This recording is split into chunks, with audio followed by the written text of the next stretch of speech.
So this is a female bald eagle. See that wing? Now, the reason I know this is a female and not a male, in the raptor world, it's the girls that are bigger. And so her weight at 10 pounds definitely makes her a female. Males would be 7.5 pounds. They're never going to get nearly as big as she. She's also laid some eggs, which has made it easy. We had a golden eagle we thought was a boy. We named him Andy with a Y. Yeah, Andy laid an egg one day. We had to erase the Y and put an I, because I guess that's the girl spelling of Andy. Got some rat. What do you think? Is it too early for rat? There we go. Use those owl ears, you'll hear bones crunching for sure.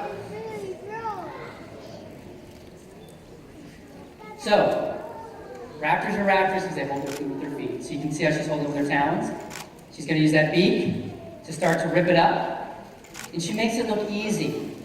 It is not that easy to rip a rat apart, like she just made it seem. Oh.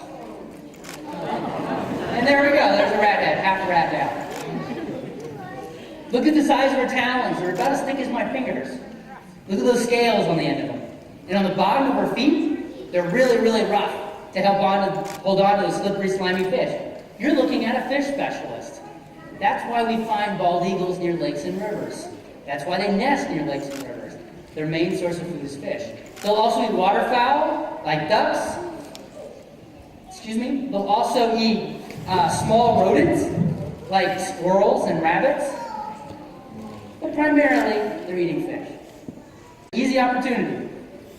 So a lot of times, bald eagles will scavenge on deer carcasses. And this is the link to lead. If you were to take all the bald eagles, admitted to the Raptor Center, and simply graft it from January to December, you'd see some high elevations in January through March, and then it starts to fade out at the end of April. Stays very low throughout the summer, and peaks at its highest in the fall, right after November.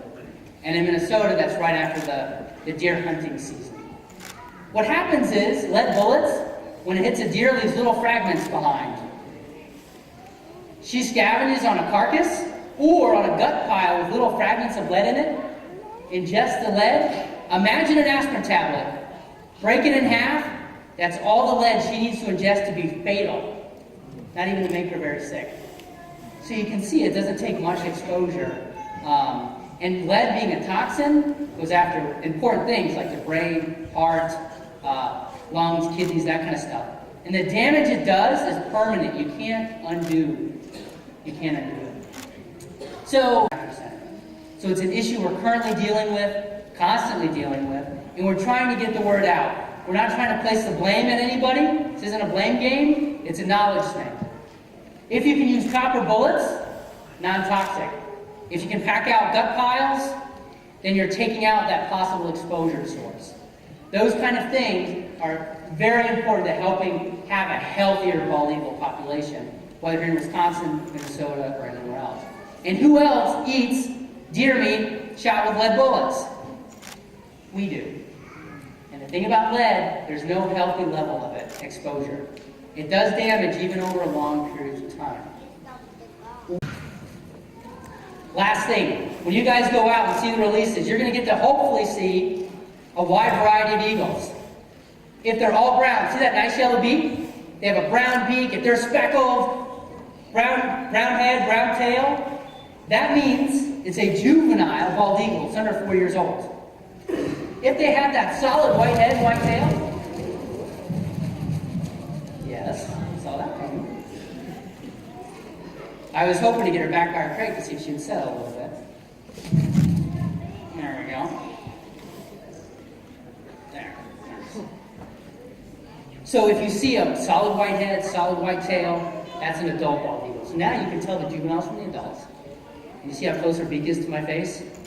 One, we have a trust relationship. She knows I'm not going to hurt her and vice versa. But two, I got those big shiny teeth. She doesn't know what I can do with them. or what I won't do with them, right?